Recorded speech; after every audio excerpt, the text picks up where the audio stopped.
अब सोचिए बरेली की घटना पता है भाई, नर्सिंग की छात्र ने, जो छात्रा है, उसने अपने बर्थडे पे पार्टी दी। ना क्लब था, ना रेव पार्टी थी, ना वहां शराब चल रही थी, ना कुछ। उसने साफ सुथरी सी जगह एक कैफे में उसने पार्टी दी। भाई हिंदूवादी आतंकवादी संगठन बजरंग दल का आतंकवादी संगठन वहां पहुंच जाता है फुल एकदम जोश में। सिर्फ 2 वहां मुसलमान थे, हिंदू लड़की थी और भी बहुत सारे हिंदू लड़के थे। सोचने पर मजबूर कर दूंगा मैं, आप देखिए आज भाई 2 मुसलमान लड़के, बाकी सारे लड़के जो सारे साथी थे हिंदू थे। लव जिहाद का इल्जाम लगाकर मुसलमान युवकों को बुरी तरह से बजरंग दल के आतंकवादियों ने पीट दिया। यह बहुत देर तक करते रहे। यह बरेली का मामला है। 6 लड़कियां थी, 4 लड़के थे और बीच में बहुत सारे लोग थे। मतलब ग्रुप पार्टी चल रही थी, अंधेरे में नहीं हो रही थी, रेप पार्टी नहीं थी, आवारागर्दी नहीं हो रही थी।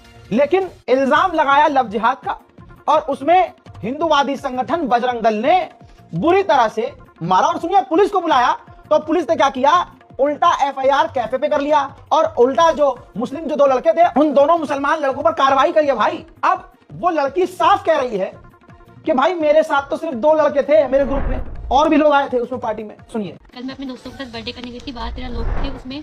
हम लोग पार्टी कर रहे थे, हमारी बीच पार्टी में नारेबाजी करके लोग आए थे सीधे डायरेक्टली मारने लगे थे और बहुत ज्यादा हमला किया था और बहुत खून वगैरह निकल रहा था। मुझसे बदतमीजी की थी, मेरा फोन वगैरह छीन रहे थे और उसमें काफी हद तक बदतमीजी की थी। फिर पुलिस वगैरह आई थी, उन्होंने मुझे बचाया और फिर वो अपने साथ मुझे ले गए और मेरे दोस्तों को भी साथ में ले गए थे। फिर उन्होंने पूछताछ की, उनको मैंने सारी मैटर बताया कि ये हुआ। बर्थडे पार्टी में अचानक से आए, बदतमीजी करने लगे कि लव जिहाद है, ये है वो है। ऐसा कुछ नहीं है।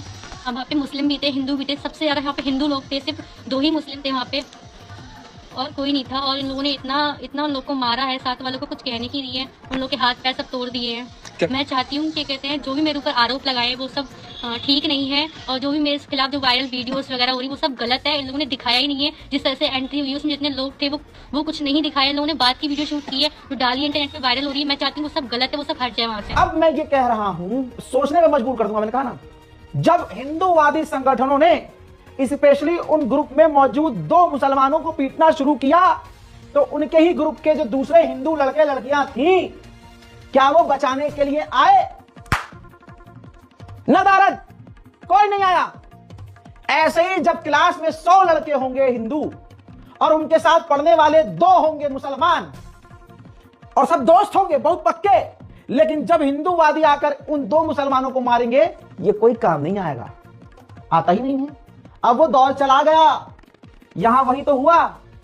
साथी तो और हिंदू नाम के भी लड़के थे, लेकिन कोई बचाने को, क्योंकि पता था कि अगर हम बचाने जाएंगे तो ये बोलेंगे कि तू भी कठमुल्लों के साथ है, तू हिंदू है ही नहीं। फौरन उससे हिंदू होने का सर्टिफिकेट या बजरंग दल छीन लेगा और वही होगा उसके साथ, उन हिंदुओं के साथ जैसा इन मुसलमानों के साथ हो रहा है। अब जब बरेली वाले मामले में वीडियोस वायरल हुई, मोदी पर थूथू हुई, बजरंग दल पर थूथू हुई कि ये हिजड़ा दल बच्चों को मार रहा है झुंड ले जाकर, तो आधिकारिक तौर पर बजरंग दल ने पल्ला झाड़ लिया, अपना कच्छा उतार के फेंक दिया। यह कच्छा हमारा नहीं है। यानी जिस आतंकवादी झुंड ने हमला किया, उसको जो लीड कर रहा था, उसका नाम लेकर बजरंग दल ने घबराते हुए कह दिया कि हमने तो उसको पहले से निकाल दिया। हमारा उस बजरंग दल का उस बंदे से, उस लौंडे से कोई भी लेना देना, लीपापोती शुरू हो गई है। ये है आज का दल, बजरंग दल, आतंकी दल बजरंग दल। ये देखिए, जब सोचिए, रुक जाइए 1 मिनट, जब देश में पीएफआई बंद हो सकता है, बैन हो सकता है, तो बजरंग दल इस देश की सुरक्षा के लिए, भारत मां की सुरक्षा के लिए, हमारी गौ माता की सुरक्षा के लिए ये बजरंग दल बंद क्यों नहीं हो सकता, बैन क्यों नहीं हो सकता? देखिए। जय श्री राम। केवल गौड़ महानगर संयोजक बरेली महानगर। मैं आपको एक सूचना देना चाहता हूँ कि हमारे कार्यकर्ता जो ऋषभ ठाकुर, इसको हमने 14 तारीख सन 2025 तो हमने सभी दायित्वों से इसे मुक्त कर दिया गया है। कारण कोई बहुत बड़ा कारण नहीं है, मगर जो व्यक्ति संगठन के हिसाब से नहीं चल सकता उसको हम संगठन में नहीं ला सकते, इसीलिए उसको सारे दायित्वों से मुक्त कर दिया है। आने वाले समय में वो किसी भी घटना या किसी भी तरीके कोई भी वाद विचार होता है तो उसके लिए संगठन का कोई उसमें हाथ नहीं होगा। ऋषभ ठाकुर सारे दायित्वों से मुक्त हो चुके हैं। अब वो जो भी करते हैं उसके जिम्मेदार को खुद होंगे।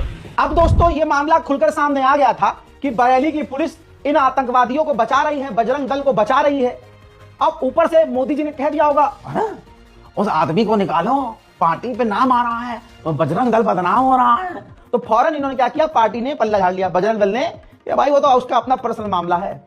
इधर जब यूपी पुलिस पे सवाल उठे, जब सोशल मीडिया पर लोग, गांडौली मीडिया कोई नहीं बोल रहा था, ये सारे गांडौली, ये सारे खामोश थे, सब मोदी से पैसा लेकर चुप रहते हैं। तो फिर हुआ क्या? सोशल मीडिया की ताकत। मैं कहता हूं ना, बोला करो। हमारे तो अंगूठे भी हिज रहे हैं। लौंडिया से चैट करनी हो तो देख दनादन पूरी रात टपाटप। और जब हक बात बोलनी हो, लिखना हो, तो एक बार रीशेयर करने में, एक बार शेयर बटन दबाने में, एक बार लाइक करने में हमारे अंगूठों में दर्द होता है। लेकिन नौजवानों ने, बुजुर्गों ने, हमारे देश की युवा पीढ़ी ने जिंदा दिली दिखाई। यह खबर तेजी से वायरल हुई। यूपी पुलिस को समझ में आ गया कि भाई यहां हम ढकोसला नहीं कर सकते, तुरंत कार्रवाई करनी पड़ेगी। तो बजरंग दल के ऊपर और उन आतंकवादियों के ऊपर यूपी पुलिस ने तत्काल संज्ञान लिया और वीडियो बनाकर आदेश सुनाया कि हमने ये काम किया है, हमने गिरफ्तारियां की हैं। लेकिन मेन जो आतंकवादी था, जो मुसलमानों पर हमला करने वाला था, वो पार्टी पर ये इल्जाम लगाने वाला कि भाई ये जो पार्टी है ये तो लव जिहाद हो रहा है, वो मेन बंदा फरार है।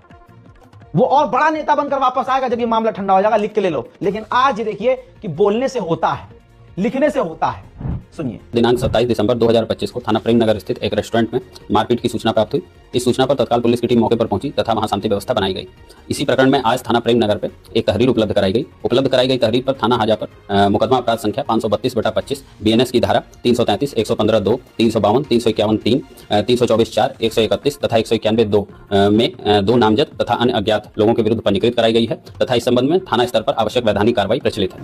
आजाद, ये जो पूरे देश भर में मुसलमानों और ईसाइयों के खिलाफ आतंकवाद फैल रहा है, इसमें गोदी मीडिया के बड़े बड़े एंकर्स, ऊपर से सबसे बड़ा वो तो है ही महामानव, उसका तो सारा खेल, सारा रायता उसी का फैला हुआ है। उसके बाद ये गोदी मीडिया और गोदी मीडिया के जो अखबार है प्रिंट मीडिया वाले, ये देखिए दैनिक जागरण, जैसा नाम वैसा काम, दैनिक यानी रोज आना, ये इसी तरह से हिंदुओं को आग में जलाता है, भड़काता है। प्रोपेगेंडा देखो, रेस्टोरेंट में युवती संग मिले 2 मुस्लिम युवक, हंगामा।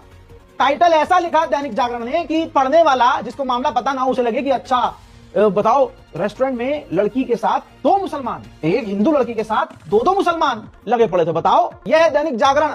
सोचिए, हिंदुस्तान का सबसे बड़ा अखबार जो कहलाता है, उस लिस्ट में यह आता है। सच्चाई यह है कि बर्थडे पार्टी थी, 16 स्टूडेंट थे और 16 में से 2 मुसलमान थे। लेकिन इन्होंने दूसरे 14 हिंदू लोगों का ना नाम लिया, ना उनके धर्म बताए। लेकिन सिर्फ टारगेट क्या किया दैनिक जागरण ने? सिर्फ इतना बताया कि 2 मुसलमान के साथ मिली लड़की, बवाल बड़ा। और उसने, दैनिक जागरण ने और ऐसे अखबारों ने और ऐसे मीडिया ने, देखिएगा आप, उस मुसलमानों पर हुए हमले को फुल सपोर्ट किया है और आतंकवादी झुंड को सपोर्ट किया है कि हाँ जी सही, मतलब लव जिहाद हो रहा था। हो क्या रहा है देश में भाई? नव भारत टाइम्स पर छपे हुए ये 3 खबरों को देख लीजिए। टाइटल है, ये किस राह पर जा रहे हैं हम। एक खबर है, पिता बोले कहता रहा, इंडियन हूं फिर भी मार डाला। हिंदू भीड़ ने उत्तराखंड में जो धामी प्रोपेगेंडा चलवाता है सीएम उत्तराखंड का, टीवी पर फिल्म आप देखने जाएंगे तो 15-20 मिनट का अगले का ऐड चलता है कि मैंने ये किया, मैंने वो किया, असल में ये किया। फिर दूसरी खबर छपी है कि वाराणसी में जापानी टूरिस्ट से बदसलूकी माफी भी मंगवाई गई। हजरात, ये वीडियोस मेरे पास हैं जिसमें जापानी लड़के लड़कियों के साथ, टूरिस्ट के साथ भारत का हिंदूवादी समुदाय गंदी हरकतें कर रहा है, बदसलूकी की गई। लेकिन मैं दिखाऊंगा नहीं। अगली ये तीसरी खबर देखिए, बरेली वाला मामला। छात्र ने बर्थडे पार्टी में बुलाया था, पार्टी में आए मुस्लिम युवक और हंगामा। ये 3 खबर बताती है कि देश में आरएसएस को, खास करके बजरंग दल को बैन करना पड़ेगा। जब पीएफआई बैन हो सकता है तो बजरंग दल क्यों नहीं भाई साहब? भाई ये वो दल है, ये वो हिंदूवादी संगठन है। ईसाइयों का प्रोग्राम हो तो ये चर्च तोड़ेंगे, ये क्रिश्चियन का त्योहार हो साल में 1 बार तो उसको मनाने नहीं देंगे, ये मुजरा करने गिरजाघर के बाहर पहुंच जाएंगे। मुसलमानों का त्योहार हो तो मस्जिद के आगे जाके नाचेंगे, खुद का त्योहार हो तो मंदिर छोड़ के तब भी मस्जिद के आगे नाचेंगे। वैलेंटाइन हो तो यही बजरंग दल लड़कियों को पकड़ पकड़ के मारता है, लड़कों को पकड़ के मारता है। देश में कुछ भी हो, यह आतंकी दल सिर्फ आतंकी काम करता है, लेकिन फिर भी इस पर कोई बैन नहीं है, कोई कंट्रोल